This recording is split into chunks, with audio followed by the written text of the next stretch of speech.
The ministers of the glorious face in the abode of the gods of knowledge fall down before him, and the cherubim utter blessings. And as they rise up, there is a divine small voice and loud praise. There is a divine small voice as they fold their wings. The cherubim bless the image of the throne chariot above the firmament, and they praise the majesty of the fiery firmament beneath the seat of his glory. And between the turning wheels, angels of holiness come and go, as it were a fiery vision of the most holy spirits. And about them flow seemingly rivulets of fire like gleaming bronze, a radiance of many gorgeous colors, marvelous pigments, magnificently mingled. The spirits of the living God move perpetually with the glory of his wonderful chariot. Welcome, friends. I'm your host, Zen Garcia. This is Secrets Revealed here on Truth Frequency Radio. I hope that life finds all of you blessed and of good health and well-being. It seems like we are continuing on with the insanity of all the coronavirus and all the hype that is being perpetuated and escalating with it. I'm joined again by Rob Skiba, and we will continue our introspection of the chapter by chapter, verse by verse examination of the Book of Enoch. Rob, are you there, brother? I am here and doing well, Zen. How are you? Good, man. I'm doing well as well, and we now are in official lockdown mode here, and they are threatening to pass out $1,500 fines and Wow. put people in jail if they catch you out on the road for any other reason. Well, I mean, still you can go to the doctor and go for groceries or go for food, but they don't want many people to gather in groups of over 9, I believe is what they said last. But how about where you are? How are things in Texas? Well, as far as my normal daily routine, nothing has changed. Uh, Like, for me, I do have an office and I go there whenever I have meetings with people or if I'm, doing something that requires me to be off site from my house. But I haven't been there because they've had several cases in the building, and so everybody's kind of freaking out over there. So, I work from home most of the time, and in the afternoon, I go to the post office and mail out any packages that need to be mailed. I go to Sprouts, I pick up some food, and I come home. That's pretty much my daily routine. Although I have augmented that routine by making some fairly regular visits to Home Depot lately. We are working on the whole gardening thing. I did a yeah, that's show. awesome. Yeah, I did a show last night with Justin Best from Christian Truthers YouTube channel. And I don't know if you've seen his channel yet. He's got another channel called Sabbath Gardens. And, he's just got like 4 or 5 videos up there right now so far. But what I love about his channel is he's a newbie at it, and I'm a newbie at it. So, Yeah. I mean, there are lots of great gardening channels out there. And they have hundreds of videos. But it's like, okay, I just want to, like, ABC start from scratch 101. Right. Right. And he's sort of taken it upon himself to be that guy. Like, okay, I'm ABC 101 guy, and he even shows you like the receipts from Lowe's or wherever he goes shopping.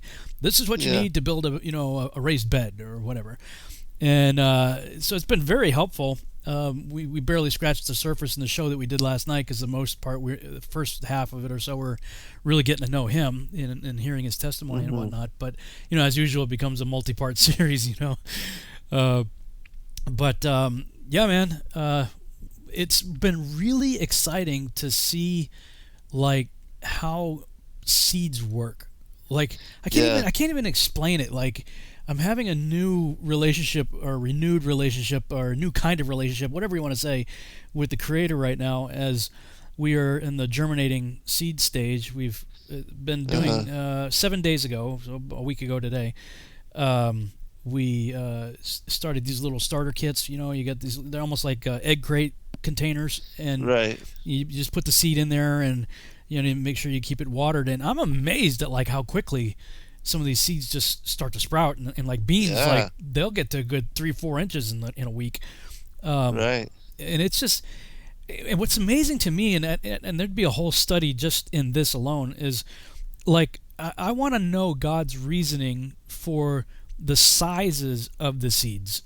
Like Hmm. relatively small plants have sometimes big seeds, and sometimes really big plants. I mean, just take an apple tree. Cut open an apple and look at how big the seed is. Hmm. And it's like how he packs the information that he packs into each variety of plant into the seeds and the various sizes of the seeds. It's got to be a study there somewhere. I'm just looking at it going, man. I mean, look how small this seed is, and look how big that plant gets, and geez. So, I don't know, man. I mean, maybe I don't know. It's a whole new world for me, and I'm really connecting with the Creator doing it. So That's awesome. it's been pretty exciting. Yeah, as far as skill set, there's in my mind nothing greater than being able to utilize the earth and the seeds and the things that the Creator has provided for us to bring forth food to sustain ourselves Mm-hmm. and to use the land and the dirt and to come to understand even the different crops that work together, Yeah, um, that that work in harmony and that help to sustain each other as far as the ground cover and then giving something for it to climb and to grow. And I mean, yeah, there's the whole science and technique to all of that. And yeah, that's something that I always had wanted to do. And so that's really awesome as far as you beginning your journey. Now is definitely the time with the beginning of spring. I think yeah, everybody should utilize, um, each growing season and to learn how to do that, to even grow crops and bring forth, even if you're just going to do a few things, a few herbs or whatever. But so what are you trying to grow? Well, right now everything's a big experiment. So, Yeah. you go to Sprouts or Home Depot or wherever you buy seeds, and I'm kind of like, okay, two of this, two of that, two of this, one of that, one of three. I'm gonna, Uh-huh. I just, I grab a little bit of everything, and Yeah, mostly absolutely. stuff that I would buy, to eat as far as vegetables Right. go, and salads and that sort of thing. Hmm.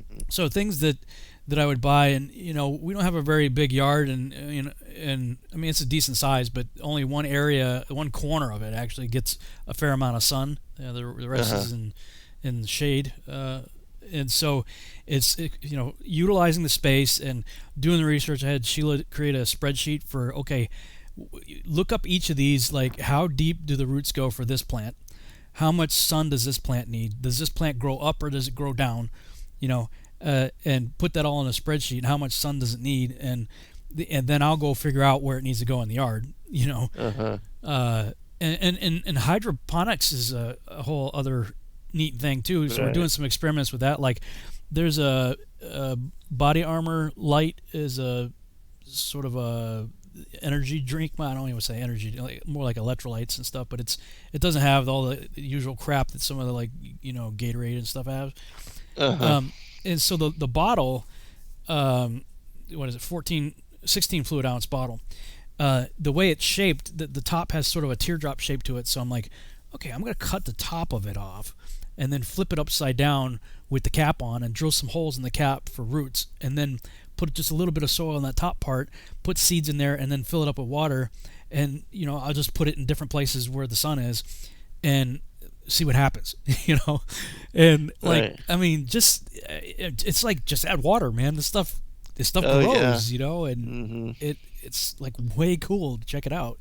Yeah. Good soil, good water, and that's all you need. And worms, like, that's something Right. we didn't get to in the show that I did last night with Justin, but after we got off the air, we talked about it some.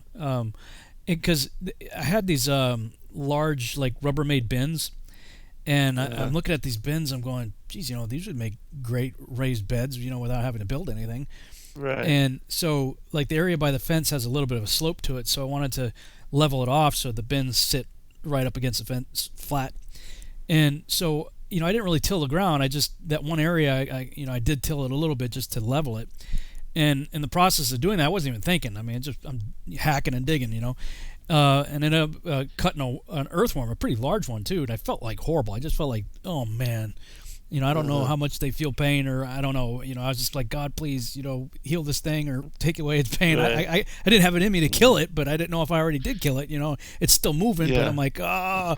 But I'm looking at the thing. I'm like, wow, because we have mostly clay here as far as our ground. It's more clay, and Right. I was amazed at like how much life is like an inch down. I mean, Hmm. underneath the grass. And so I started talking to Justin about it. He's like, yeah, you can get like 1,000 worms for like $30 or something crazy, and you put them in a closed container with like 2 inches of soil in there, and you use it that like your compost, like if you eat a banana or something, put a banana peel in there. Hmm. He says you'll be amazed at how quickly these things reproduce and start composting stuff and leaving behind like a I don't know, like a worm shell. I don't know what you call it, kind of shedding like a snake, I guess. Hmm. And and that stuff's like mega rich Right. for your soil. And he was saying he's like the back to Eden or something Eden is the technique. And he's like, all you do is you lay down cardboard on top of your grass. You don't even dig up anything. You just lay down cardboard on top of your grass, and then you put down various things, peat moss and planting soil and like cow manure compost Uh, on top of it, and you wet it down real good, and that's it. And then you plant your stuff and you put bark mulch on top. So the bark mulch apparently like shields what's underneath from the sun, so the sun doesn't bake everything, and the UV lights or right. whatever doesn't mess with it, but it also retains moisture. And Hmm. he's like, the cardboard will eventually break down, but in the meantime it's going to kill the grass underneath it and any weeds that might be there. And so it's a fresh bed, and once that breaks down, he's like, you're going to have a whole ecosystem, because all the bugs and stuff underground that do what they do are going to do their thing. And uh, man, it's just amazing. Like I'm only like a week into this, and Sheila and I both, and we started sprouting too. That's really cool too. You get these little bins that it kind of drain water through them, and you just put seeds in there, and like within 2 days you can eat it. Right. And it's just like this little garden of sprouts that are like High nutrient, energy. yeah, Yeah. nutrient dense. Like it's just awesome, man. That's So, great, man. That is and awesome. I'm not watching the news. I'm not watching it. Like I'm a happy guy. Like I look at the 1 second of the news, I'm already depressed. I'm like, no, I'm not gonna watch. I'm not watching that crap. Right, right. I mean, it's like they have a It's ticker tape. overwhelming. Yeah, Yeah. they got like this ticker tape. 2 more dead. And it's going up. It's like if they did that for like motorcycle and car wrecks or heart disease or like anything, you'd never do anything. you know. Right. But we gotta have a ticker going for this one. Hmm. Yeah. And I do keep hoping we'll turn the corner, but I'm like you. I'm not um, you know, keeping an eye or allowing it to consume my whole day. I've been just enjoying the spring and being Hmm. outside and Yeah. being able to read a lot of the different books that I read, and so I'm really enjoying the weather, and my life, like yours, is quiet and peaceful. I hang out with in and out with me, and we're just really enjoying the time and the space. Yeah. It's pretty the same thing for me. Speaking of Just really reading, quiet, peaceful. uh, Kevin Stoll, one of our moderators here, Yeah, he sent me. I don't know if it was after last week's show or whenever it was when you were talking about the book of Lamech of Cain. right. He Yeah. sent me the Amazon link. It just came in. I just got the book. I haven't read it yet, Okay, right on. but Yeah, yeah, it's a really short, very skinny little book. But right, definitely right. looking forward to checking it out. Looks like it's pretty Hmm. cool. Yeah, I like to try to read everything and to keep up with kind of what's being released. And I know that, this guy has access to the Vatican archives and seems to be releasing more and more. And so, it's at least of interest to keep up with. But I know the guy Brent Landau, the one that wrote the Revelation of the Magi Yeah. about the children of Seth. He just recently released a book with an individual called the New Testament Apocrypha, Mm. and it's released some newer texts that are associated to the New Testament and that are apocryphal books, which have not been published or released into print previously, and so that's some interesting material to examine as well. Nice. Yeah, it's just nice, that there are new things coming out because, again, for those that really like to stick to the King James and the study of the canonical, the authorized text, in Yahushua's time, there was no canon. That was several hundred Hmm. years Yeah. later. They were studying and Everything. reading everything exactly, and so This book of Lamech, though, it's kind of like the Book of Giants or whatever. right. It's got a lot of dot dot dot parentheticals, Yes. like where apparently there's you got to fill in the blanks kind of thing, or Fragmented. fragmented. It makes it difficult to read sometimes because kind of convoluted like that. But Yeah. yeah, you get enough of the gist anyway. It's like listening to Right. somebody on a bad phone connection or something. Yeah, exactly. Yeah, and then, it's just interesting to read about the backgrounds, even like with the Nag Hammadi codices and the Dead Sea Scrolls, we see, these massive collections, and then in a lot of the texts that were discovered, uh, we don't have any other examples of that. Hmm. And so it kind of really shows how much we don't have access to Hmm. and how much we are missing. And because so much of that, they're one of a kind or maybe one or two copies of different versions, but for the most part, a lot of that is missing, um, Hmm. and has been completely eradicated. Yeah. Just happened to look in the chat room and it said somebody, we don't have the ability to do call-ins, but somebody had the, well, I guess we do have the ability to call-ins, but we haven't been doing it. Yeah. Has Can we discuss the four quadrants of the Earth versus your claim of it saying four corners of the Earth? Um, my take on that is, yes, I understand that the word can mean area, quadrant, corners is the preferred translation that you see a lot in English. The problem that I have idea with this ambiguous quadrant idea is angels are standing on the corners. Hmm. Like it's a physical geographic location.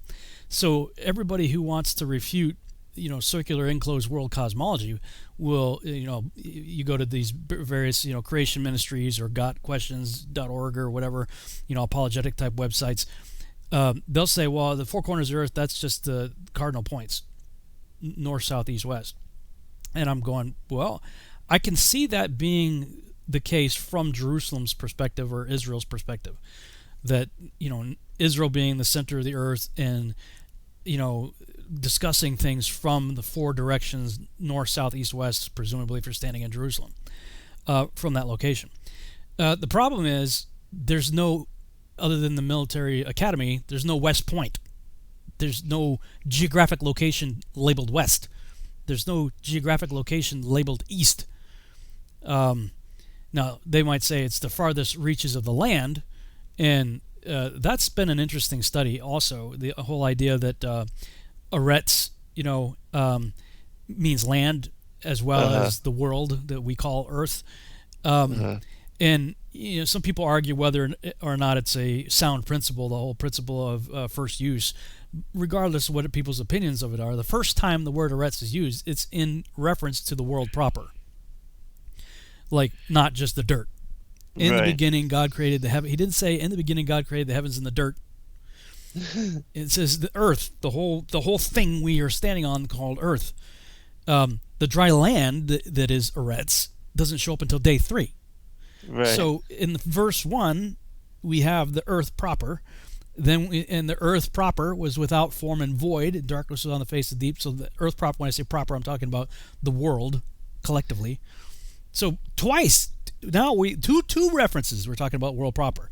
It doesn't get to mean dirt until day 3 of creation. So people want to get real nitpicky throughout the I don't know, have you seen the video that Mike Winger did, something like absolute proof the Bible is not a flat earth book or some kind of nonsense like that was the title? No, I have not. Take whatever you need to keep your blood pressure down if you decide to watch it. It's one of those where you're yelling at the screen. No, you. Right. Yeah, I will check it out. Yeah, I think his name is Mike Winger. You know who Lex Meyer is? No. He's a Torah guy. He has unlearn. Is sort of his, we got to unlearn what we've learned kind of thing is his kind of slogan.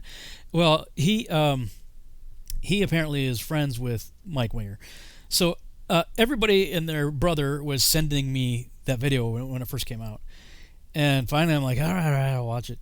So, I have it playing as I'm driving and I'm just kind of listening to it. And after he gets to the end and he has some cute first in the beginning he says, okay, I'm not going to talk about ancient Near Eastern beliefs.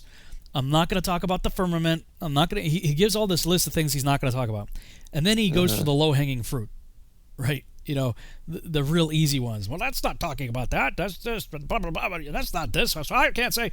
So at the end of it he does some Q&A with the audience and somebody says, okay, if you found that the Bible does in fact teach a flat earth, would you believe it?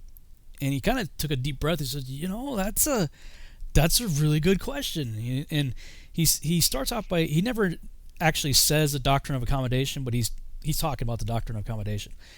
He's basically like, that's not something I would normally subscribe to, but I think, in that case I would, so I'm like, that's the crux of the matter right there. Boom. Like after watching an hour and a half of this guy, boom, that was it. He doesn't want to believe it.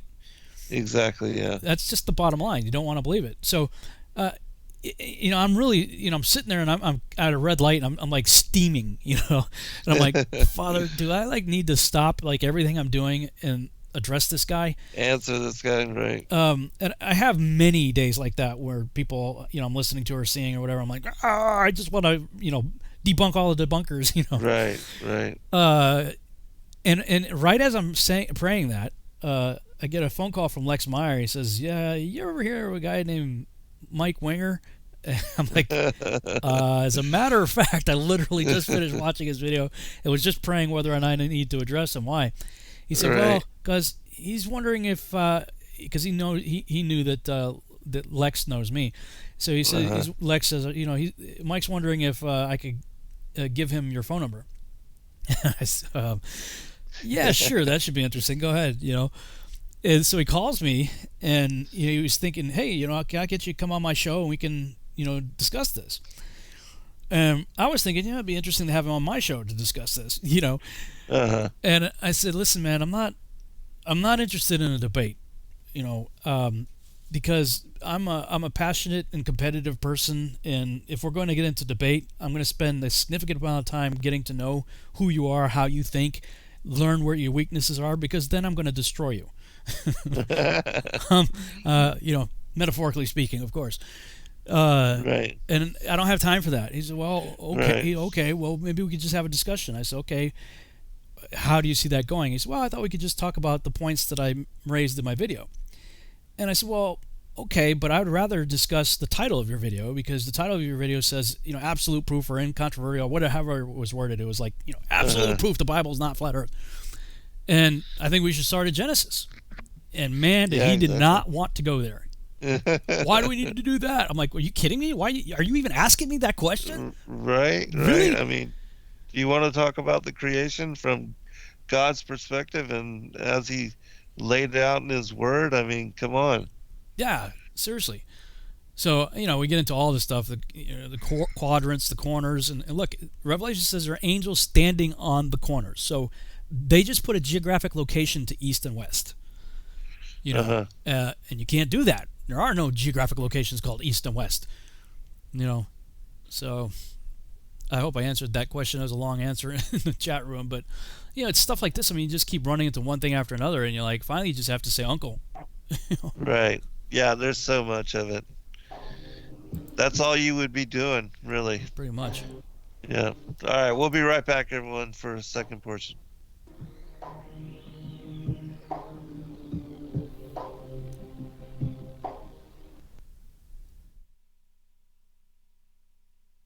Hey everyone, it's Chris Gio, founder of Truth Frequency Radio and host of Beyond the Veil. The mainstream media and establishment are running scared right now, and they've prominently featured truthfrequencyradio.com as number 89 on the federal government's hit list, also known as the fake news list, which is essentially a list of sites slated for censorship on Facebook, YouTube, Google, and other social media. Now is the time for you to get involved. Share your favorite TFR shows far and wide on forums and social media. Tell your friends and family about your favorite shows. If you're a business owner, get in touch with us to feature your product or service right here on TFR. And if you haven't done so already, become a TFR supporter now and get unlimited commercial-free downloads in high quality. Visit truthfrequencyradio.com/sign-up. Thank you for making TFR the leader in independent and uncensored talk radio. Truth Frequency Radio, your protection from deception. So, you love talk radio? Then you'll love TalkStreamLive.com. TalkStream Live is always on, 24/7, with the best streaming talk shows. Find your favorite talkers and discover some new ones. It's free, readily available online or on mobile with any smartphone or tablet. Finding your favorite talk shows all in one place has gotten a whole lot easier. Just go to TalkStreamLive.com. Be sure to download the free apps from Google Play or the iTunes App Store. If you have hard water, the Lime Scale not only leaves white spots, it clogs pipes and breaks down appliances, costing you hundreds of dollars in energy and wear. Eliminate Lime Scale, Lime, and other water issues like brown staining and bad odors with HydroCare water products, available from Wave Home Solutions. Wave's affordable water systems don't use salts or chemicals. You'll love the way your water tastes, smells, and looks. Satisfaction guaranteed. For more information, go to bestwater123.com. That's bestwater123.com. He was the deputy director of MI6, Britain's most senior diplomat. He was knighted by the Queen and in charge of thousands of highly trained spies. But he was also a member of the Paedophile Information Exchange. He had 45 diaries for sex fantasies with children. His friend was the private secretary of Margaret Thatcher. He strangled a child and hit another with his car. He raped young boys and organized orgies with children for other politicians. The Enigma Channel, intelligent television for planet Earth. EnigmaTV.com.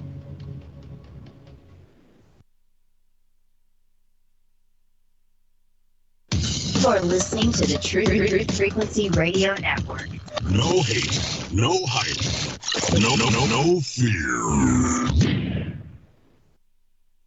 And in those days, there were giants in the land, and the sons of the angels of God looked upon the daughters of men and found them fair, and took of their wives, and their sons became of old great men of renown. So they have been mixing with us on a genetic level since the time of Enoch and Ezekiel's will. Here on Earth, we're intrigued by the sun, the stone. It's imagine there's got to be planets like ours. So conceive of a face on the surface of Mars. So in need of a meaning and purpose we lost. And indeed they believe that these might be our gods, or that maybe with time we'll do right fight and evolve and eventually reach what they seek and then solve all the problems of man. But they really don't know that they call it the works of our hands are but just filthy rags. So we travel the lengths to dig up our past time, our lapses, and with it are much of the facts of imagine that God's came in alien class. All right, welcome back, everybody, for a second portion. I'm looking forward to, because there were quite a lot of videos and different projects that were happening at the last Flat Earth International Conference, and so hopefully some of that will come out, because there were some real serious projects done by several different groups, and so hopefully that will come out and shed a light and bring some real discussion on these kind of things. Did you see that? But yeah, Was it CBS where they were so worried about? Oops, sorry, I had my microphone up in the air. Did you see the this CBS news report that came out recently? The alarming trend to denying science or whatever. I forgot how they. Did you see that? No, I haven't. Came out just recently. It's another one of those like, wow, man. They are so worried that we are breaking away from their programming. Right. Yeah, there seems to be a lot of concern with regard to the whole scientism, and they want to label us as crazy, but the real science is on our side again, because simply put, there is no curvature. Mm-hmm. And so no matter what they say about all the Earth being one of 9 planets in orbit around the sun being the center of our so-called solar system, all of that has no basis in reality. And so truth is on our side, and really we're the ones that are gaining momentum. Yeah, I don't know what's going to happen this year. It's like so many things are being canceled as far as conferences and stuff, and how long is this lockdown going to happen. But I was just thinking this morning, actually, in the shower, I'm thinking to myself, what, if I have the time to put together a presentation, I want to do something like 200 years of deception. And go back to like Darwin and kind of work my way forward, because I've been I'm a timeline guy. I love just laying things out linear, right, and seeing how one thing built upon the other, and what the progression of things were. But I mean, I think we talked about it last week. I mean, like, it's almost like everything we have been taught, we need to flip it. Right. 180 degrees to find the truth. Everything from dandelions are good for you, to your body creates viruses as solvents to clean itself out from toxins.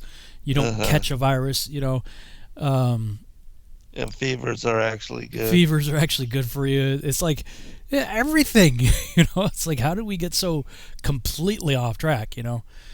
Right. So we've did we settle on the September 11th rescheduled date? Yes.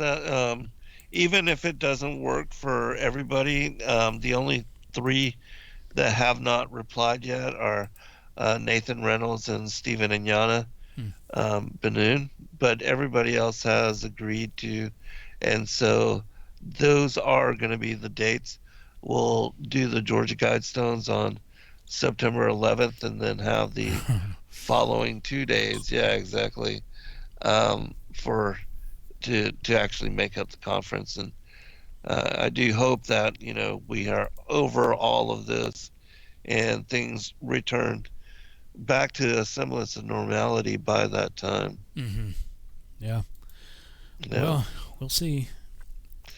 Yep, definitely. And I do believe we stopped at chapter 66, was it? That would be 66 in the Charles, yeah, and 60. Let me see here. 65, 60. Yeah, I guess 66 is where I need to start in the Lawrence. Okay. I believe. Anything else you want to bring up before we move into it? No, I'm ready. All right. After you, brother. All right, let me switch over. For those watching on YouTube, they can follow along here. The Lawrence Translation, chapter 66. Let me just back up and look at 65 real quick. Yeah, that was a short one.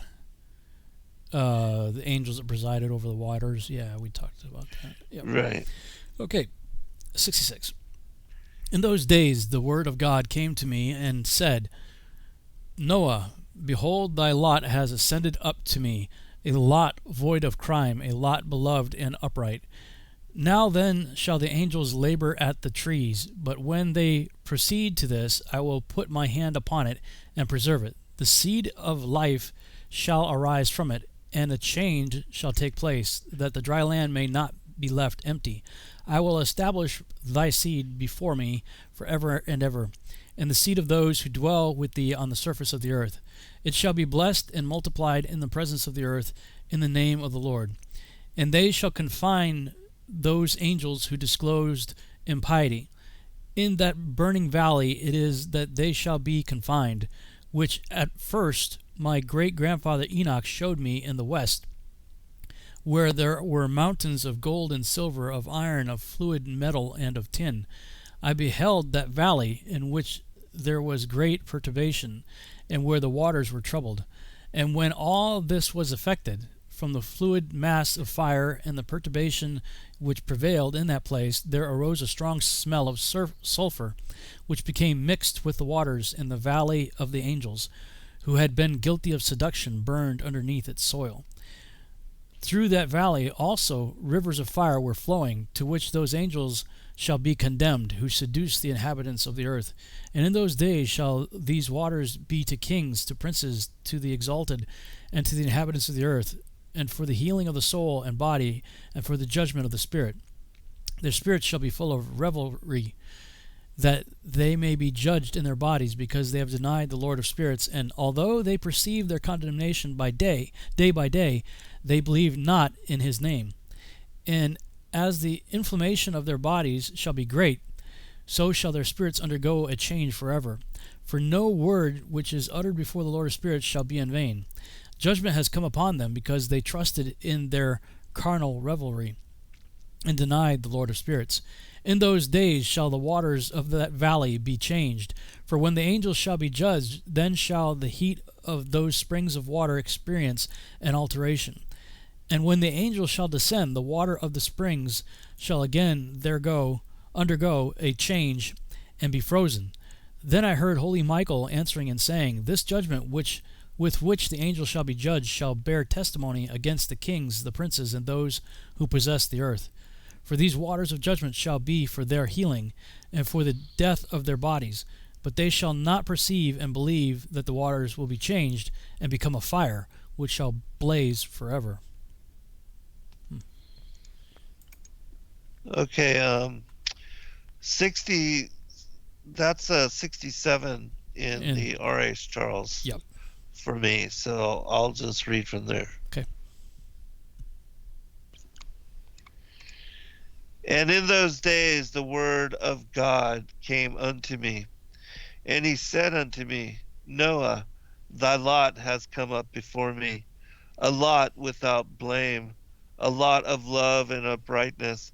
And now the angels are making a wooden building, and when they have completed that task, I will place my hand upon it and preserve it, and there shall come forth from it the seed of life. And a change shall set in, so that the earth will not remain without inhabitant. And I will make fast thy seed before me forever and ever. And I will spread abroad those who dwell with thee.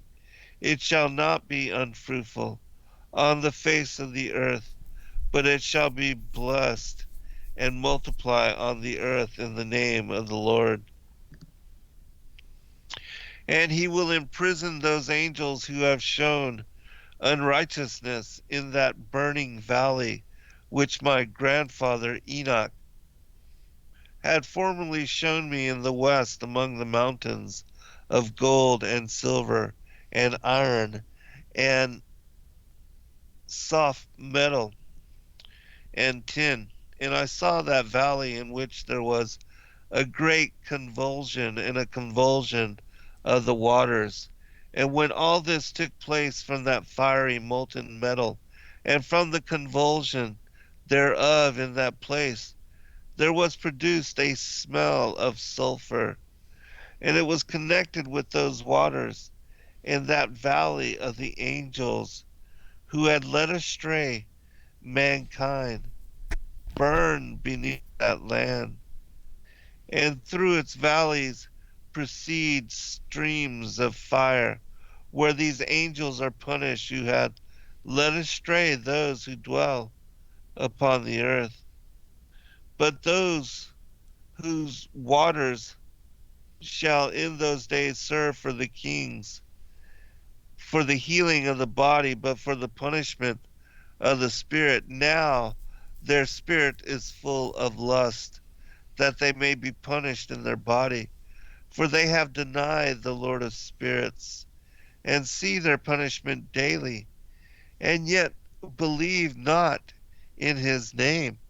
And in proportion as the burning of their bodies becomes severe, a corresponding change shall take place in their spirit forever and ever. For before the Lord of spirits none shall utter an idle word, for the judgment shall come upon them, because they believe in the lust of their body, and deny the Spirit of the Lord. And those same waters will undergo a change in those days. For when those angels are punished in these waters, springs shall change their temperature. And when the angels ascend, this water of the springs shall change and become cold. And I heard Michael answering and saying, the judgment wherewith the angels are judged is a testimony for the kings and the mighty who possess the earth, because these waters of judgment minister to the healing of the body of the kings and the lust of their body. Therefore they will not see and will not believe that those waters will change and become a fire which burns forever. So that building at the start of this, what do you make of that? Do you think that that's referring to the ark or something The, else? that's what I take it to be. But it's interesting because in this verse, it's speaking about how the angels are making this wooden building, and according to the other stories, it was Noah and his children that had constructed the ark, and then they were shut in, and they were given all the specifics of how to do it, the design and the measures and everything of that nature. And so, Yeah, um, I mean it's not explicitly describing the ark here. right. I'm wondering. I can't recall. Does it say anything else where in the Book of Enoch about them constructing the ark, or is this just an assumption based on what is said here in this chapter? I would have to say that it is an assumption, um, because we don't see that specifically. And here it says that, and who knows if this building is the ark, but that's what I would assume. But in all of the other stories, like in the Colburn Bible, it discusses how Noah, and they call him Hanok in this particular text, that the children of Cain had made fun of him because he was told to build the ark in the mountains, and God told him that the waters would come to him. And so, he was a laughing stock Mm-hmm. who was because there was no water, there was no lakes, no rivers, nothing, and he was constructing this structure in the high mountains. And they laughed and laughed and laughed and made fun of him, and that was a large part of their leisure time over the course of that year that they had of that reprieve, or that time that they had. They would watch him building and constructing the ark and then make fun of him and his family. And eventually the waters did reach that level, and then they were locked therein securely, and then the waters lifted it. So, let's see. It says, "In those days, the word of God." That's interesting. The word of God came unto me, and he said to me, "Noah, thy lot has come up before me, a lot without blame." So this where he was found righteous, pure in his generations. Yeah. And now the angels are making a wooden building. So, is this a vision? Is this a prophecy? Is this a dream? Is this an actual conversation?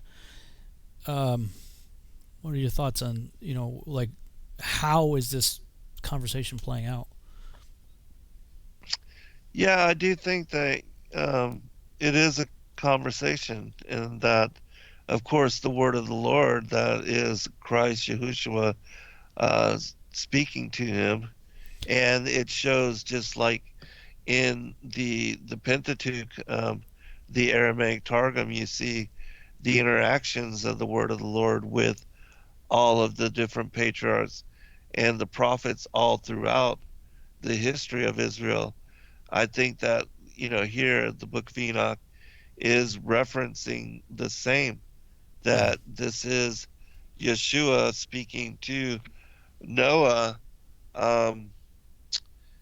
But again, it maybe it is a vision. Maybe it is what he sees in vision and is told with regard to watching and seeing the angels, perhaps building this ark, and then in reality, he and his children have to do the same, and actually manifest the structure.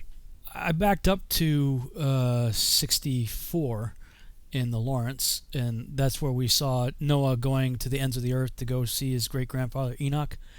And I don't remember if it was somebody in the chat room or what, but the thought was brought out, and it occurred to me thinking, okay, we always assumed that Enoch was translated up to heaven, but yet, Jesus said, "No one's seen the Father but me." No one's gone to the Father except me.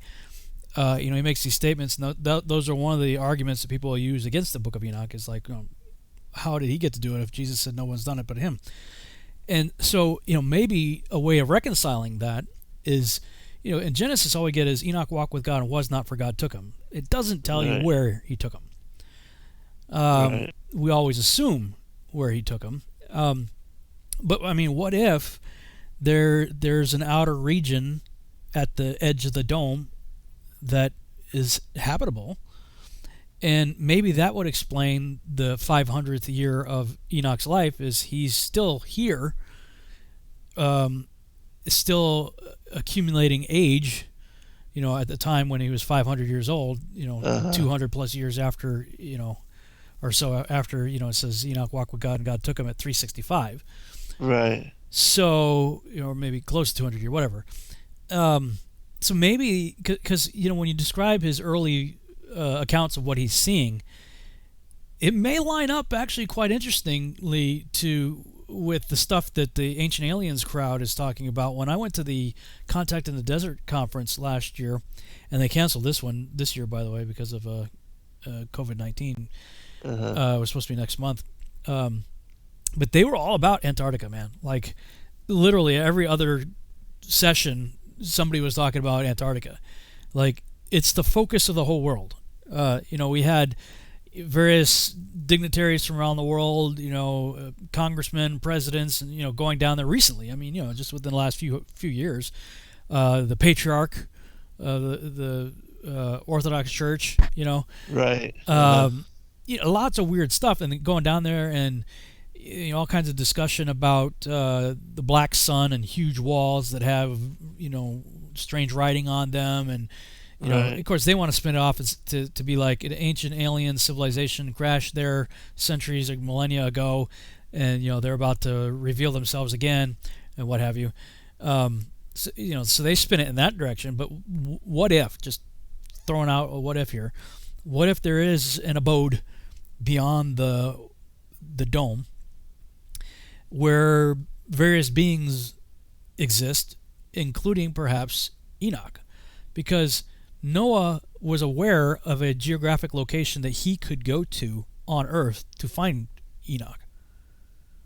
Right. You follow? Yeah, I do. And even though it says here the ends of the earth, it also makes me wonder if this could still be, like, instead of being the outer circle, that perhaps another rim? It's like the North Pole. Going north.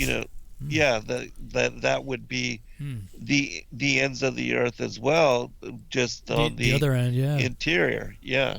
Well, and that's a good one. I mean, you and I have talked about that before, is right. Just how much we think the north is actually far more interesting to go to than the south. Absolutely.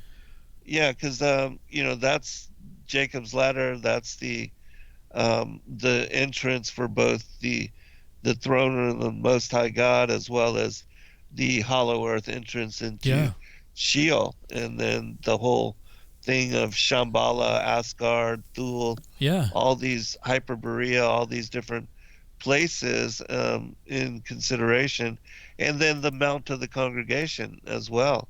And in the Greek mythology, it says that the demigods, they live on top, and even in the Vedic, the Srimad Bhagavatam, that they describe the so-called gods and goddesses, the pantheon of the fallen ones, as having abode within that region as well. And so that was my thought, is if instead of the ends of the earth, as far as with regard to the outward, if it would be the inner, like the north, because that is also the ends of the earth, good point. I'm looking at verse 1 of 65 in the Charles, and 64 in the Lawrence. It's kind of different here. Like in Lawrence, it says, in those days Noah saw that the earth became inclined, and Charles says, in those days Noah saw that the earth had sunk down and its destruction was nigh. So the idea of sinking down, when we think of the whirlpool waterfall, right? Yeah, you may be onto something there. And so, okay, then what if that's where Enoch was taken to? That he was taken to the Mount of Congregation, and just throwing out a sci-fi what if? Okay, not thus saith the Lord or anything, just thinking out loud here. What if that Mount Meru has an entrance into Mount Meru that maybe perhaps has some sort of elevator thing that takes you up to the top, to the circle, of the congregation, like I'm thinking of the High Council of the Jedi Order, right? They met up on the top of this tall spire, and so obviously you had to get up there somehow, presumably by an elevator of some sort, and they had the council there. So what if there is a way into the mountain and up to the top? That might explain a whole lot of the visions and the perspective to see over the whole earth, and all that kind of stuff, and makes for some great narrative too. Like, I'm thinking out loud for some absolutely script ideas. Yeah, the exceedingly high mountain, and then the vision of Jacob's ladder, and how the angels ascending and descending, and then there's that whole the testimony of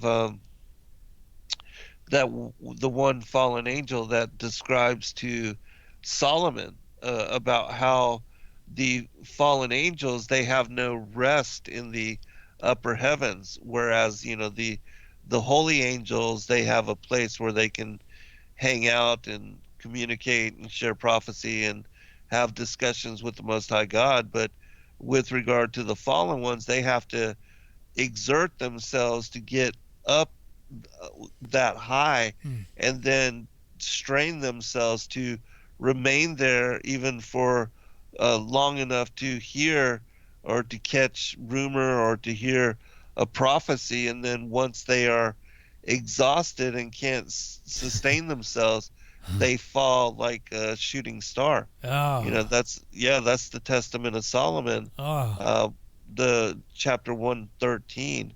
And he describes how that, when they're not able to keep themselves in flight any longer, they fall like a streaming star and crash into the earth.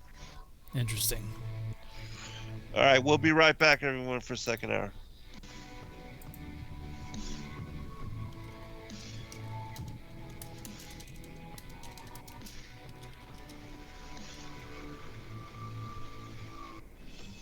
Truth Frequency Radio is your #1 source for news and information without the hate, hype, and fear. We're proud to feature cutting-edge programs like The Christopher Everard Show, The Covert Report with Susan Lindauer, Enemy Within Radio with Tom Barnes, Freaky Friday with The Woo Crew, The Gematria Effect with Zachary Hubbard, America's Evil Genius with Travis Cook, Phoenix Rising Radio with Phoenix, Quantum Connections with Lucky, and dozens more. Did you know you can listen from any telephone by dialing 641-793-7117 or call into your favorite show toll free at 833-TFR Live. Uncensored talk and news you won't hear in the mainstream media. Truth Frequency Radio, your protection from deception.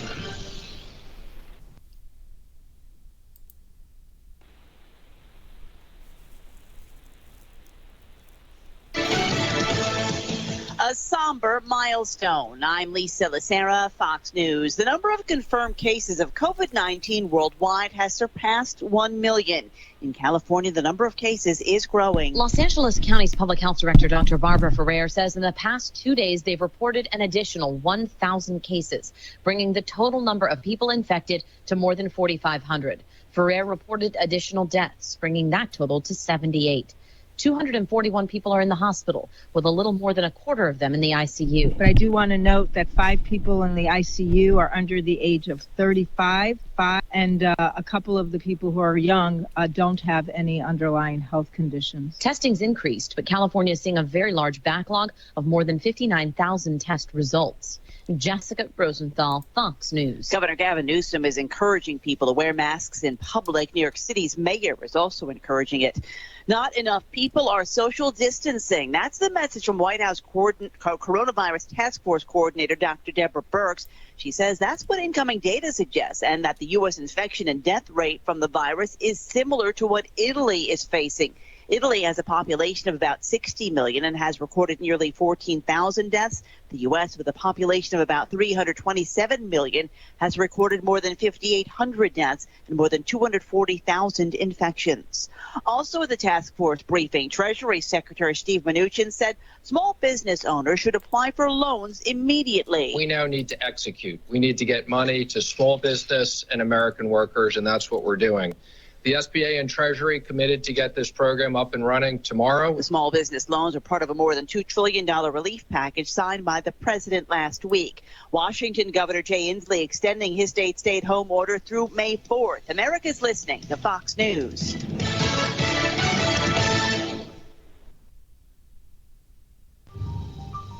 You must unite what is inside us. We are TFR. Truth Frequency Radio.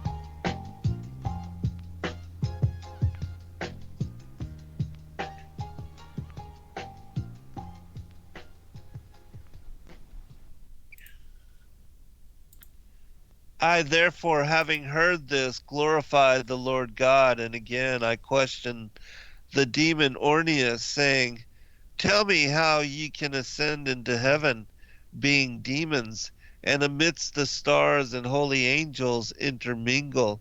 And he answered, Just as things are fulfilled in heaven, so also on earth are fulfilled the types of all of them. For there are principalities, authorities, world rulers, and we demons fly about in the air, and we hear the voices of the heavenly beings, and survey all the powers. And as having no ground on which to alight and rest, we lose strength and fall off like leaves from trees. And men seeing us imagine that the stars are falling from heaven. But it is not really so, O King. But we fall because of our weakness, and because we have nowhere anything to lay hold of. And so we fall down like lightning in the depth of night, and suddenly and we set cities in flames and fire the fields, for the stars have firm foundations in the heavens like the sun and the moon, whereas they do not. And so, this is Orneus talking about how they try to sneak in to listen to the holy angels and to get information, but when they tire, they fall like streaking stars. That's fascinating. During the break, I decided to just look up because every year we have annual meteor showers. Right. Some are more impressive than others. You have the Leonids, the Geminids, the Perseids that come on different times of the year. But I was just looking stuff up during the break, and let me share the screen here. Saw something interesting. It said, interesting information. It says, meteor showers are more active in the northern hemisphere of the Earth. People living in the northern hemisphere will see more meteor showers than those in the southern hemisphere. So, maybe there's a reason for that. Right. If the Earth is as we believe it is, according to the Book of Enoch and the canonical text as well, then we know it's in the north. The amount of the congregations in the north. Right. And so, we see that they do present themselves before God, the angels, and Satan was among them. Maybe there are regular times of appointment that they have to check in or what have you, or they try to do things and, on an annual cycle, and they keep getting booted out.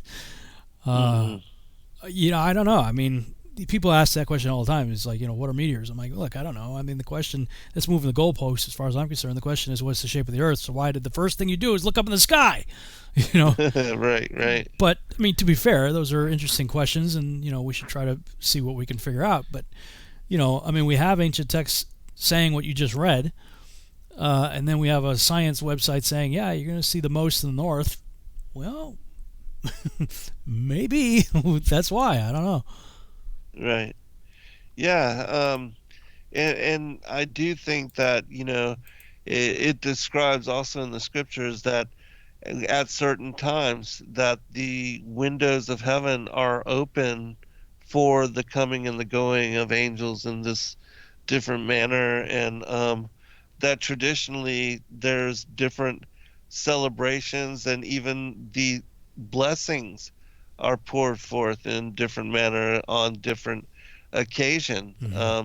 And certainly we know that the angels are also celebrating the Levitical feast days, the holy days, in the manner that we are, and that they have held and kept these ordinances for very much longer than even we have here on the earth. Especially like with Passover, the symbolism, the meaning, and the profundity of it as holy day and feast of celebration, its connections to the liberation of the Israelites during the Exodus, and then also of how we are sealed through the promise of Christ, and how he was the Passover lamb, and that we are sealed from the authority of death and given salvation, and that we are redeemed through him. All of that is so deeply profound as well. I mean, just that one, as far as Passover, as celebration, as feast day, as holy day, it summarizes the fullness of the fall of humanity and our redemption through the Son of God, the Son of Man, the elect one, as it says in the Book of Enoch. Yeah, amen. Amen. Continue. Other thought that occurred to me, getting back to the meteor issue, whatever those things are, they come in at all kinds of different angles, streaking across the sky, and we're told that those are rocks burning up in the atmosphere. Okay, let's go with that theory. If those are rocks burning up in the atmosphere, presumably the debris left over from comets in that cosmology, or something else of that nature that's making an outer loop, leaving debris behind that we go through. Why is it that all of the impacts that we see on the moon and other so-called planets are straight on? Like, you never see an impact coming in at an angle. Right. Like, no sideways. Yeah, it's like, look, go get a telescope, high-power binoculars, even a camera, and point it at the moon, and you're going to see all perfectly round circles. Like, are you telling me every single meteor hit at a 90-degree angle, like perfect? Yeah, exactly. That doesn't make sense. No, Yeah, because you would expect to see, like, all kinds of angles. like a plane crashing, sliding, and digging out a deep ravine or something of that nature. And there's nothing like that. Yeah, it's just all pockmarks. Pockmarks. Bob and Cammie Nodell, they did a whole series on the moon as made out of, I think it's called Celestine rock. Whatever it was called, I think it was something like that. It is biofluorescent in this, or not bio. What is the word? Something luminescent. I don't know. It's like when you get the glow in the dark watch. We used to get when we were kids in the cereal box or something. And you hold it up to the light for a little while, and then it creates its own light. Right, glows. That, like, when we get into the chapters on the heavenly luminaries, we see that the moon does receive something from the sun, and then gives. So it makes more sense then that it's not just a reflector, like we're told, a rock reflecting light, but it is a rock that accumulates light and then gives it. Yeah, converts it and sends it back out, just like a glow in the dark watch does. And she was saying that particular rock, like if you had a spherical chunk of it and you expose it to water, it pockmarks just like the moon is. So, being that particular rock got hit by a whole lot of water, both shooting up into the sky and coming down from the firmament, that may explain why it has the perfectly spherical pockmarks. As opposed to impact craters. And the other thing I thought of, I've been watching the show Hawaii 5-0, the newer version that's out on CBS. Actually, really, really enjoy that show. But they do some aerial shots, really beautiful shots of the Hawaiian Islands and stuff. Yeah. And one I think is the main island. Has like this huge crater. Right in the middle of the city. And that's not an impact crater. That's a volcanic crater. But if you put that on the moon, it would look just like what you would think is an impact crater. So, and I've been at the crater, the one in Arizona there from Arizona, Starman, and I've seen other ones like that. And I'm thinking, what if that's, again, because that's like a 90-degree boom, thing. What if it's not an impact crater like we're told it is, but rather it's the remnant of a volcanic crater, just like the one in Hawaii? And so, lava tube. I mean, you start looking at things a lot differently. It's like, they gave us a pair of glasses to look through, and they want us to see everything the way they tell us 2, but there are other answers that would provide, this the whole thing is 2 + 2 is not the only way to get to 4. If 4 is the solution, there are lots of different ways to get to, probably an infinite number of ways to get to 4 besides 2 + 2. So, I find myself, especially ever since getting into this research, looking at everything from as many different angles as I'm capable of coming up with, and realizing there's not just one answer that fits. Yeah, and certainly what we are told with regard to explanations from scientism, a lot of that I am understanding and coming to realization is pure fabrication, theoretical, and and that they have no idea even what they're talking about, especially when they're basing everything on the whole heliocentric mindset, because that, again, has no basis in reality. So those are just lies foisted upon lies and propaganda to try to explain stuff they have no idea what they're talking about.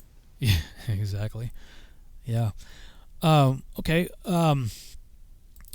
Going back to the Book of Enoch, we see in 64 in the Lawrence, Noah goes to see Enoch. So I think you're right, man. I think it makes more sense that he's gone to the center to see him. Yes, that's what I think. Either idea is intriguing, but it seems to me, geographically speaking, it would have been a lot more obtainable for him to go to the inner part of the circle than the outer, presuming he's somewhere in the region of Israel. Israel, Babylon, the what we call the Levant. That whole general region, which is where he would be. That's where the ark landed. So presumably it was, somewhere in that region anyway. So then, getting to the chapter of the wooden box. Now it says in the Lawrence, it says, "Now then shall the angels labor at the trees." They shall labor at the trees. And your translation said that, let me skip ahead here. It said and it had building in parentheses, so it's probably probably an insertion. I don't have a problem with it being the ark. The progression of the revelation that's being given here would make sense that it could be, or that maybe there's a pardon the word, a hybrid between the Charles and the Lawrence, where it says they labor at the trees in Lawrence, and it says building in Charles. Maybe it was the angels that gathered the wood for Noah. Right. And my whole thing is like, look, or even assisted. Yeah. That's what I was going to get to. Is like Noah's given the instructions. He's given the blueprint. Right. He was not given criteria on who he could use for contract labor. And actually, the Book of Joshua tells you that they only spent 5 years building the ark. So he clearly had help. I mean, it wasn't just some 600-year-old guy, carving trees into a huge ship. And even his sons. I mean, they had to grow up first, and they were about 100 years old at the time of the flood. So, of course, in those days, 100 is considered a child, just like in the millennial reign. If they aged the same way we do now, they would be fully formed adults and capable of helping, within, 15 years or so of their birth. But, just thinking it's 3 guys or 4 guys building that ark in 5 years, seems to me they would have had help. Of some sort. And then, with the angels being proficient and having the ability to ensure that it is made properly, it also reminds me of the churches in Ethiopia, the ones that were supposedly constructed by the angels. And even though the Ethiopians were said to help them, that these churches were built, right out of the bedrock, and made of single stone and carved out from the landscape. And there's the whole. You've seen those underground churches, right? Yeah. Yeah. Well, I mean, even And if you think of they're places, magnificent. yeah, even if you think of places like Petra. Oh yeah, exactly right. And that whole region over there. I mean, Right. was it the Horites? I think were the ones that were cave dwellers. One of them, one of the breeds of giants were known as cave dwellers, troglodytes. But yeah, I mean, if that's angel tech, that enables you to build magnificent structures into the sides of mountains, right? Yeah, why not? I mean, it's a big project. I mean, I've been on a aircraft carrier before, and Noah's Ark is pretty close to, and that's a city floating on the water. Yeah, exactly right. Or like a cruise ship for that matter. So, okay. I don't think there was anything else really here that jumped out at me. Anything else? The angels being buried. It said something about shown in the west. Enoch had formerly shown to me in the west, verse 4 of the Charles. And he will imprison those angels who have shown unrighteousness in that burning valley, which my grandfather Enoch had formerly shown me in the west. Now, this is just speculation. But we know in Revelation that there are 4 angels bound in the river Euphrates. Right. So it has been my contention that when Adam and Eve got booted out, I know you have a different take on the where the location of the garden is. I have a earthbound, and you have more of a heavenly location. But in my thesis of Israel being the garden and Jerusalem being, Shechem being ground zero, where the 2 trees are, if you go like almost exactly due east of there, you end up in Babylon. And so that was part of my Yahuwah triangle thesis, was that something's always created or birthed in Egypt, gets to go into Israel, disobedience gets you booted to Babylon, repentance gets you back to Israel. If you don't repent, you might end up going all the way back to Egypt to come back out of a new birth. Like there's this triangle thing that's always the whole Bible is like ping-ponging between these points. And so if they were even further east than Babylon by the time of Enoch, from Adam to Enoch, if they went further east, then west would be right back in that Fertile Crescent, the Tigris Euphrates Valley area, where in that region there's the Haditha Dam. Have you ever looked into that?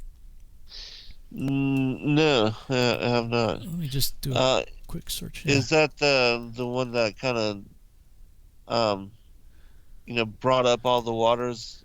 Is it for the Jordan? No, it's in Iraq. Okay. So let me throw something over here on the screen for people watching on YouTube. If you just do Haditha Dam, fallen angels, demons, you'll find lots of stuff.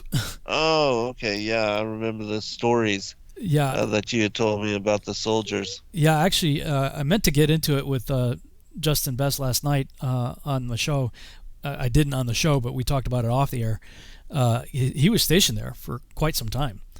Oh, wow. And I was asking him about it. He said, I didn't see or hear anything myself. I was there for a while, but he said, that is a freaky place, and it is full of stories. Like, everybody's got a story, But, I mean, like, I guess they were using it as a, like a prison for right. Prisoners of war and what have you. And they're like, shoot us, just kill us, don't send us down there. Like the people, I was reading stuff and listening to videos on it and stuff. People talk about how anything but that, like, don't put us down there. We don't want right. Like they have this understanding that that's where the angels are buried. Somewhere under there. Yeah, I wouldn't want to go through that experience either. Can imagine the darkness down there as well. Reminds me of that freaky video where the people had dropped that microphone down. Oh, yeah, in the hole. Well, yeah, the oil well hole. Yeah. Or where they were drilling, and all the screams, and that is very creepy. Yeah. Makes you wonder. So, that would be my take, is that Enoch had formerly shown to him in the west, especially considering where the ark landed. It makes sense to me that they would have been further east, and that they could have been talking about this location here that we now call the Euphrates and Tigris, Valley area. Yeah. Well, my take on that as well too is that even though I do believe that paradise is established and connected to the north, that Adam and Eve eventually did move east of that location, and so they would ended up where you were talking about and in that area with regard to the Fertile Crescent. But certainly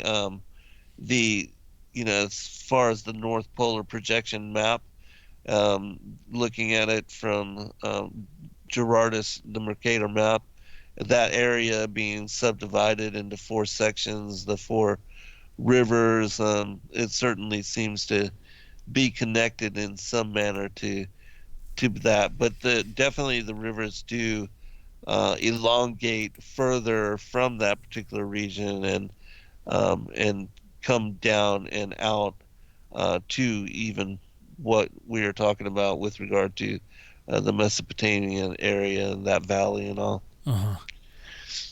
Yeah. Okay. Let me switch back over here to the screen. I don't think of anything else. Anything else you want to comment on that chapter? The only other thing is that where it speaks about the temperature of the water being different. What are your thoughts on that? I did read that. That's in verse 11. And those same waters will undergo a change in those days, for when those angels are punished in these waters water springs shall change their temperature, and when the angels ascend, this water of the spring shall change and become cold. So, I guess it sounds like, they're of a moderate temperature, and the angels get put into it, and they get heated up, and then when the angels leave, it gets cold. Yeah. Don't know quite else what to make of that, but it is interesting. Yeah. Just thought I'd bring it up. Yeah. I don't know. It's one of those kind of cryptic things, I guess. Mm-hmm. All right. So let's see. I'll continue. How much time we have? We got about 5 minutes before the break or so. Yes. 3 minutes, actually. 3 minutes. Yeah, I might be able to get through this. Okay.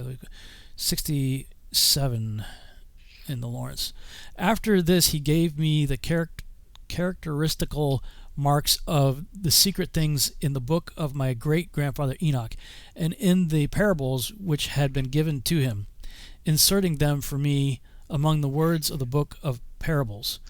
At that time, holy Michael answered and said, Raphael, the power of the Spirit hurries me away and impels me on. The severity of the judgment, of the secret judgment of the angels, who is capable of beholding. The endurance of that severe judgment which has taken place and been made permanent, without being melted at the sight of it. Again, holy Michael answered and said to holy Raphael, who is there whose heart is not softened by it, and whose reins are not troubled at this thing? Judgment has gone forth against them by those who have thus dragged them away, and that was when they stood in the presence of the Lord of Spirits. In like manner also holy Raphael said to Raphael, they shall not be before the eyes of the Lord, since the Lord of Spirits has been offended with them, for like lords they have conducted themselves. Therefore will he bring upon them a secret judgment forever and ever. For neither shall angel nor man receive a portion of it, but they alone shall receive their own judgment forever and ever. This was the chapter. It's 69, I believe, in Charles, or 68, 69. Yes. That I was like, no, there's no multiple incursions. I mean, right. I mean, you'd have to be Dumb and Dumber on steroids to be an angel and say, hey, yeah, let's do that again. You know, Right. when Michael, okay, I mean, next to the Godhead, he's the tough guy. You know, Michael himself is trembling in fear what Right. he's seeing happen to the other guys, and he's like, "Yeah, ain't no one doing that again." Right. That was the chapter that sealed the deal for me, and the fact that there's absolutely no reference to another incursion anywhere. It's all based on in my opinion, flawed understanding of the and also after that of Genesis 6:4, which is in a pre-flood context. Verified by the Book of Jubilees 7:24, it says, "And after this," the after this is the after that of Genesis 6:4, and it's in a pre-flood context. The this was angels came down mated with women, and then he says, "And after this, that event, they started blending species." All right, we'll be right back, everyone, for final segment already. It's so crazy.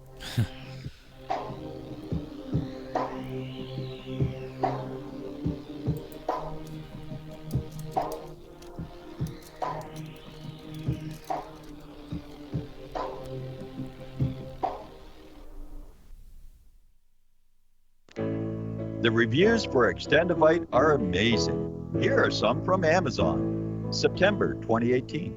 Extendivite works in keeping my blood pressure in the normal range. I've been using Extendivite for many years now. May 2018. Great product. I use regularly and I rarely get sick. March 2018. This product has relieved what appeared to be angina pain in my chest and shortness of breath after climbing stairs. I'm quite happy about it. February 2018. My husband, son, and I have been using this product for a few months now, and we have noticed an improvement in our joints and blood pressure. Tell us your story. Get Extendivite today. To order, call 1-877-928-8822. That's 1-877-928-8822, or visit heartdrop.com. Extend your life with Extendivite. Balance of Nature's fruits and veggies in a capsule. It's a great product. And the one thing I like about it the most is that when you open the bottles, you can smell like the scent of the fruits and veggies. It's no genius thing to it. It's really just fruits and veggies, which everyone needs. And you guys kind of put it in a way where you can take it easy and you can get it, and it's natural, and that's what I like about it. I like the product, and I've taken it, and it's definitely made me feel a lot better. I am a healthy person to begin with, but it's definitely good prevention, and it's definitely gives me energy, and I feel it's a natural thing. I like it. I really do. For a limited time, use discount code TALK to receive a 50% discount on your first preferred whole health system and have it shipped to you free. Call 1-800-246-8751 or go online to balanceofnature.com. Again, use discount code TALK. He was the deputy director of MI6, Britain's most senior diplomat.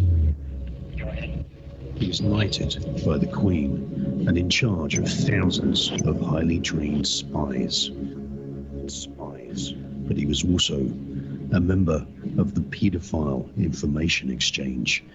He had 45 diaries full of sex fantasies with children. His friend was the private secretary of Margaret Thatcher. He strangled a child and hit another with his car. He raped young boys and organized orgies with children for other politicians. The Enigma Channel, intelligent television for planet Earth. EnigmaTV.com.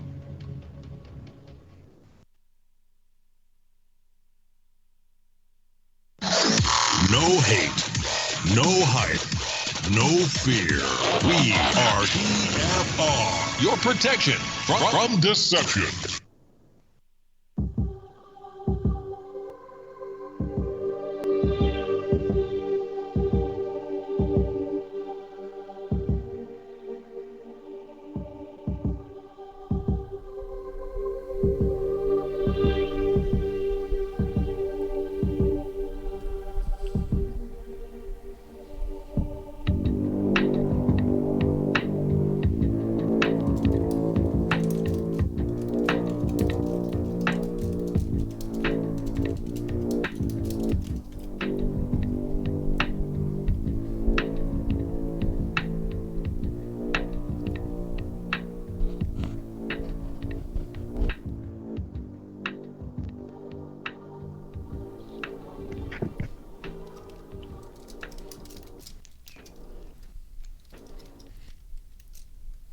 All right, welcome back for a final segment, everybody. We are on the R.H. Charles, chapter 68. Did you want to comment or say anything before I move into this? Yeah, go ahead and read the Charles version, and then we can talk some more about it. Then we'll go it. into it. Yeah. All right, sounds good.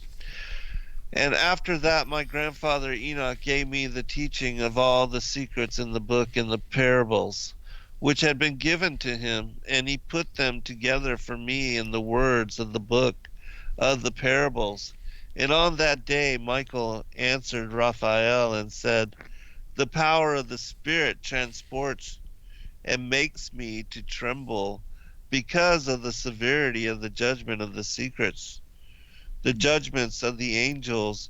Who can endure the severe judgment which has been executed and before which they melt away?"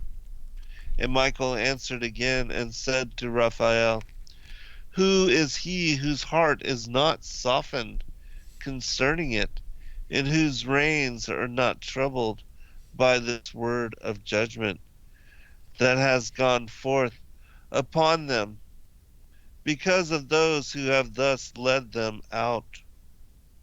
And it came to pass when he stood before the Lord of Spirits, Michael said thus to Raphael, "I will not take their part under the eye of the Lord, for the Lord of Spirits has been angry with them because they do as if they were the Lord.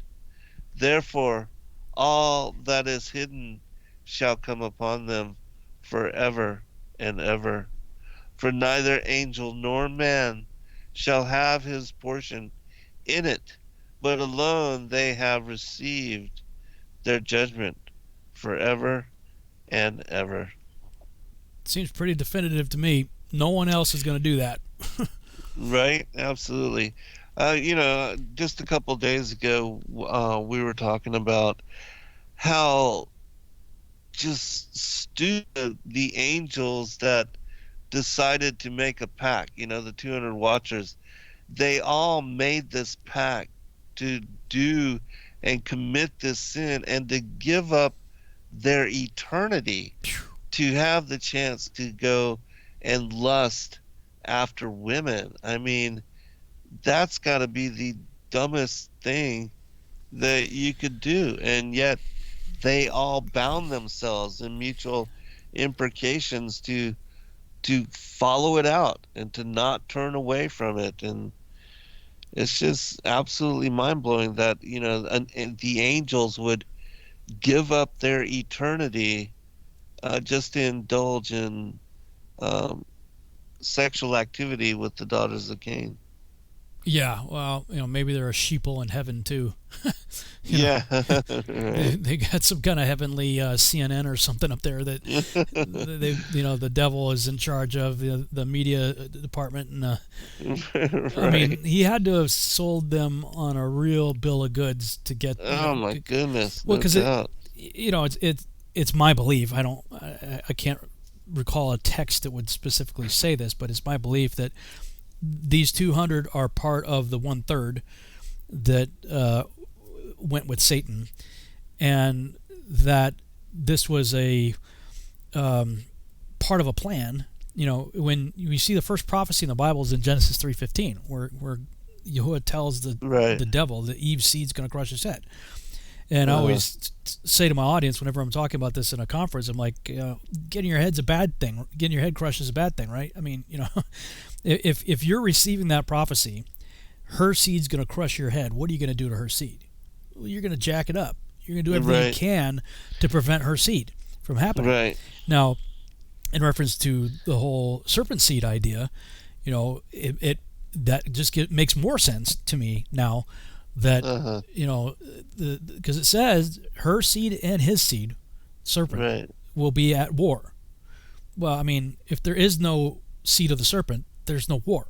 There's no one to war with. I mean, there's no war. You gotta have you have to have both. If you accept that she has seed and that seed eventually leads to Messiah, then you have to accept that seed's at war with another seed that's eventually going to lead to the anti-Messiah.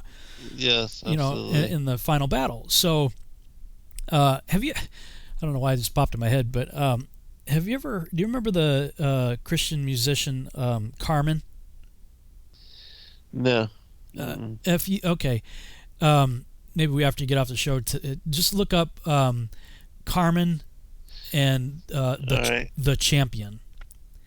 Okay. I was like so hooked on that. He was an entertainer more than a I mean, he sang songs too, but he was really known for doing like dramatic presentations with music.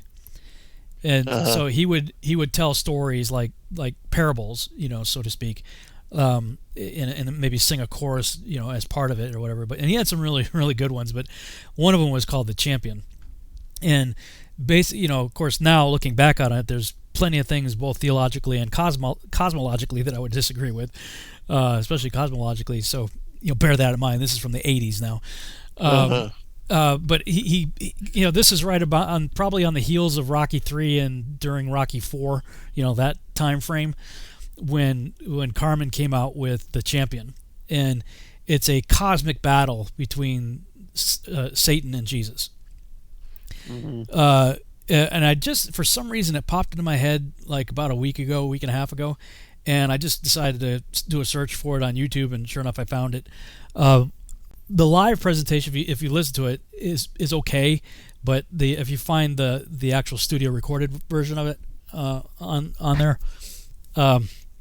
it's really good, and it depicts like Satan when it says arrogantly prancing, hands held high, draped in a sparkling shroud, trolled by demons, Satan ascended from hell.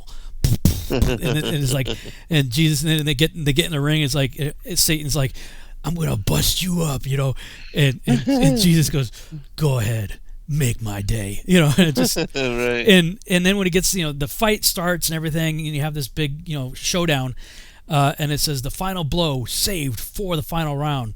Prophetically, Christ's hands came down, and Satan struck with vengeance. And they depict, Jesus going down in death. And Satan's like, "Ooh, yeah!" And he says, then he in an unexpected horror, he shrieks when God started the count by saying, 10, 9. He's like, "Hey, wait a minute, God, 8. Stop! You're counting wrong. 7. Instead of counting, 1 to 10, he's counting down, and then Christ, he rises, Right. and so Rises. he's like, and when he goes. 2 and then 1, he's like, oh no, he's like, oh yes, he has won. I just thinking about the enmity of the seeds and the her seed shall crush his head, that song kind of just in a parable kind of thing is really good, brings it all out. But I'm saying, okay, so Cain kills Abel, then they have Seth, and I always tell the audience, I'm like, okay, if you had 2 children and one of them killed the other, and then you have a third, don't you think you might be a little protective, maybe overprotective of the third child? Mm-hmm. Of course you are, So I don't see Cain getting to Seth. So Right. then you got Plan B, right? Angels come down and mate with women. Why? What is the whole reason for it? Well, go back to that prophecy. The serpent's seed is going to be at war with the seed of the woman, because the seed of the woman, if her seed's allowed to continue, it's going to crush his head. So, right. So I mean, Satan had to have done one heck of a sales pitch on the 200, and talking with Semjaza as their leader, saying, "Hey, bro, I got this plan, right?" They had to have had some understanding of the Son of Man, especially in this Enoch narrative. If the Son of Man has been up there with the Lord of Spirits all the time, his elect, then the Satan had to have known that there's got to be some kind of plan for him to be released on Earth at some point. Mm-hmm.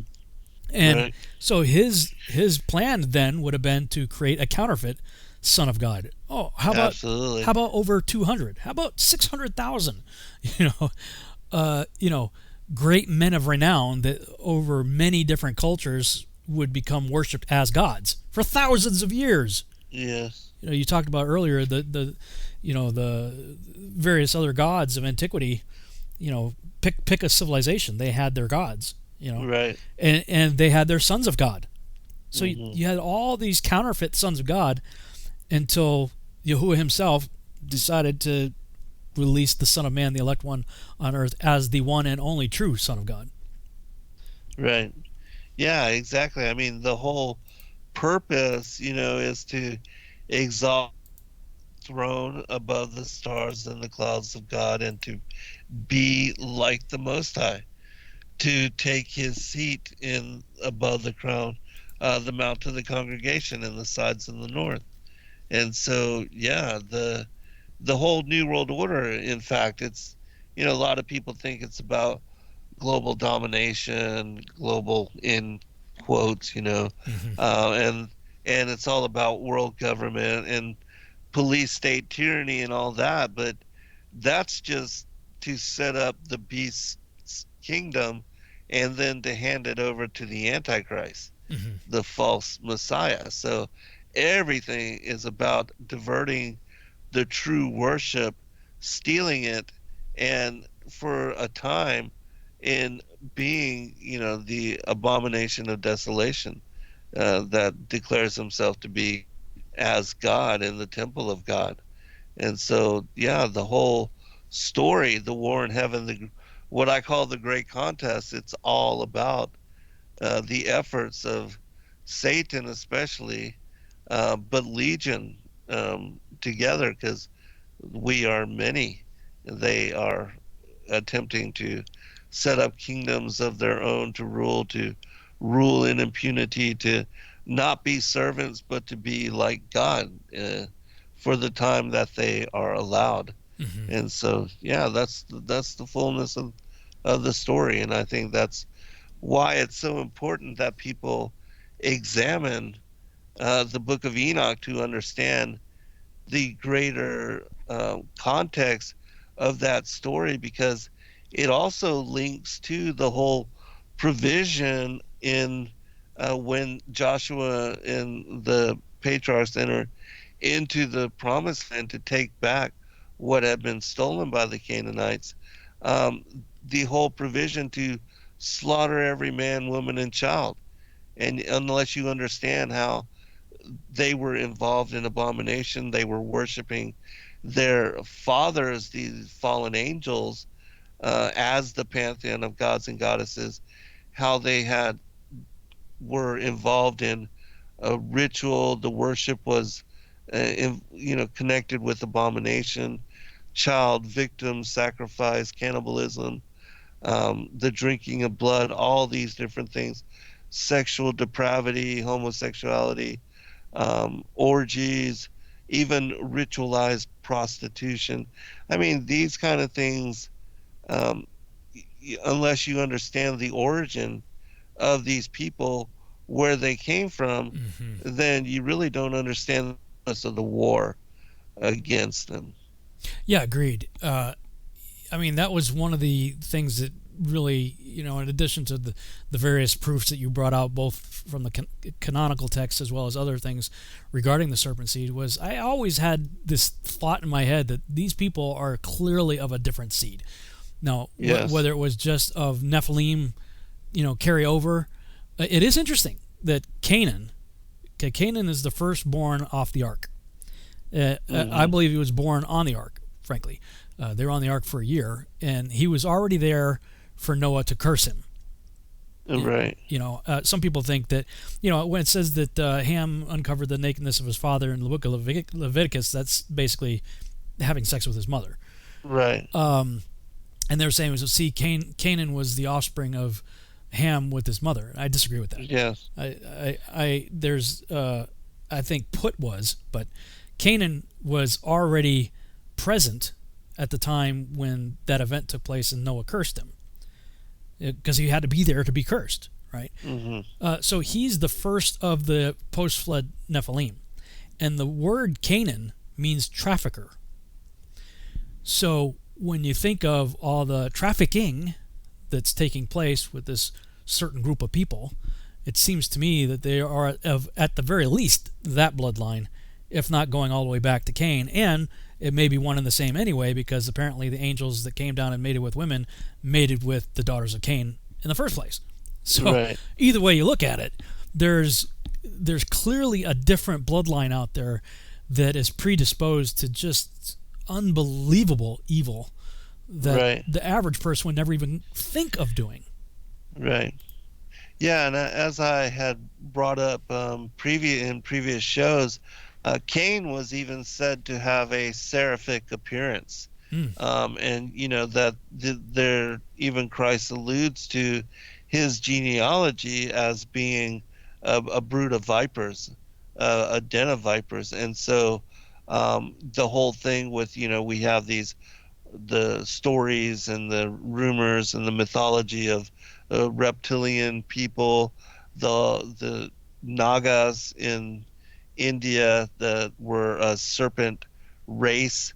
I believe that in some manner these people are connected to the children of Cain, and that Cain again was said to have this seraphic appearance, and that he resembled the seraphim angels, which the whole thing of Sarah is serpent-like or snake-like, dragon-like, and that we have in the ancient mythologies, dragon-like entities as seating the different kings and queens in different regions of the world. Yeah, and like so, the Chinese talk about some of their founding emperors as being born of a dragon, or born of some kind of a seraphic or serpentine type of being. Right. Yeah, so I think the underlying truth of all of this is that it links to what we see revealed in the Bible in the garden with the beguilement of Eve, and how the Samael, the venom, the viper of God, the angel of death, Satan, that in Revelation 12 he's also described as that ancient dragon, that old serpent. And so I see these connections as being more than just symbolic or metaphorical, that there is some truth to them in a manner that we can't really grasp or understand, but that certainly all the stories and mythologies point to this in the manner that we're talking about it now. Yeah, agreed. There's, I think it's Steve Quayle is fond of saying that the understanding of the Book of Enoch is the Rosetta Stone for, or the understanding of the Nephilim, I should say, in Genesis chapter 6, with the angel incursion of Genesis chapter 6 is the Rosetta Stone for understanding all of history and certainly much of the Bible. Yeah, I agree. Because there, again, is this underlying truth which unites all things, the ancient mysteries, the oral traditions, with the biblical prophetic side of what is revealed in the Word. And again, Christ alluding to the Pharisees as the murderers of the prophets from the time of Abel to Zacharias. Good point. And Cain, without a doubt, is the one that murdered Abel, and so there's no getting around that they are connected to Cain and his bloodline. Yeah, I now wholeheartedly agree. Well, it took a while. Appreciate your open-mindedness. Yeah, it took a while. I had to, overcome some of my own cognitive dissonance, I guess, but it makes so much more sense now. Yeah, to me, absolutely, I agree. I mean, just like the cosmology, it's like, okay, right. As soon as you finally, Uncle, okay, I give up, yes, I accept it. Like all of a sudden, the Bible and certainly the Book of Enoch, especially the chapters that we're getting ready to jump into, yes, exactly, completely come to life. And same thing happened with the whole issue with Cain, right? For me. Yeah, once it becomes clear, and once you open your mind to some of the other possibilities and some of the ancient sources, it becomes clearer and clearer, in my opinion. I don't really, I can understand the vitriolic response to not wanting to accept biblical cosmology. I get it. Like, we saw the globe in our classroom since we were in kindergarten, and we all grew up on Star Wars and Star Trek and all that stuff. So, to be confronted with the idea that everything we thought we knew about this world that we live in and its place in the cosmos could be completely wrong, I get the cognitive dissonance. I get the anger. I get the response. I don't get the response. I don't understand the response of people who go insane over the serpent seed thing. Like, I don't get it either. It, like, we have no dog in this hunt. Like, in other words, like, right. We all had something invested in the globe. So I understand the response. What difference does it make if Cain was the offspring of Adam or of Satan? Like, right. I mean, by the time we get to the flood, he's done with anyway. Yes, we have serpent seed. No matter how you look at it, you have serpent seed in the post-flood world, whether you think it's just from the Genesis 6 incursion or the Genesis 3 incursion. Right. Either way, we got the same net result. Right. So why people go completely insane and will label you a heretic and everything else under the sun over that, I don't understand. How does it affect any part of our life, whether we believe that or not? The net result's the same either way. Yeah. And I don't get it either. The one question that I had, and I've run this by you before, but maybe just for sake of review, is that we see the severe judgment that the Watchers endure here in this chapter we just looked at. Why didn't Satan get that? And my answer to that now, anytime, I'm entertaining a thought without accepting it, I'm flipping the board, so to speak. In other words, how would Zen answer this question? Or somebody that's really on board with this. Like, in other words, I have my question and all that stuff, but what if I was defending instead of attacking? What if I was defending? How would I defend it? And so when I thought about that, I thought, well, because the law hadn't been laid down yet. In other words, if Satan's the first offender, and that led to all kinds of problems immediately, you could see where God goes, okay, time to lay down a law here. No one's doing that again. Right. And because the offspring doesn't have a choice in the matter. Like, I didn't have any choice of being here. That's why God shows mercy even to Cain. Yes, exactly. He's like, look, I get it. You got a rough dad. Okay, but hey, man, if you just repent, I'll take care of you. And I'll even put a mark on you. Good. Yeah, if you do good, look, if anybody hurts you, I'll come after them sevenfold. So, like, God's merciful. He's still merciful. Yes. Even if we say that if Cain is the actual offspring of Satan, God was still merciful to him. Yes, he was. But and people will say, well, God's not merciful to the Nephilim, and I think Danny Duvall said it the best. He says, wherever the spirit of man and the heart of repentance is, salvation is possible. Yes. The question is, will they have a heart of repentance? And historically speaking, they don't. But that doesn't mean they don't have a choice. Like Mamre, Aner, and Eshcol was another turning point for me. I'm like, well, these guys are Amorite giants, and they were on Abraham's side. Right. Those that bless Abraham get blessed. I mean, that's Genesis 12. So I'm going, well, maybe there's something going on there, but God said no more. Okay, this ain't happening no more. So then a law would have been laid down in Genesis 3, such that when they get to Genesis 6, Samjaza and associates knew that what they were about to do was a great sin. Right. So there had to have been at some point a decree made in heaven saying, hey, you can't do that. And it makes the most sense in the context of post-Genesis 3, pre-Genesis 6. For that law. And the fact that they deliberated and came together and spoke about it and then made a pact knowing that they were about to commit this grievous crime. Yeah. They knew that there was going to be severe judgment to their actions. And so, yeah, definitely, I agree. And I also think that, because in the parable of the wheat and the tares, it says, let both grow together until the time of the end, and that if God would have just wiped out either Cain or Satan right off the bat, the tares wouldn't have had the free will to decide over their lives what they were going to choose and who they were going to serve. And so there was that reprieve of 7 generations for Cain and 7,000 years for Satan. And that was to establish the ground for their, everybody to have the free will choice to choose as they would. And then, at the time of the end, then the tares will be tares and the wheat would be wheat. And then when the harvest comes, then, that distinction can be made. Wow, it's the end of the show.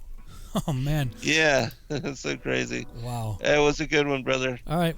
Awesome. Yeah, thanks so much. All right. Next week. Next week. God bless all. Good Good night night. and shalom. Good night, everybody.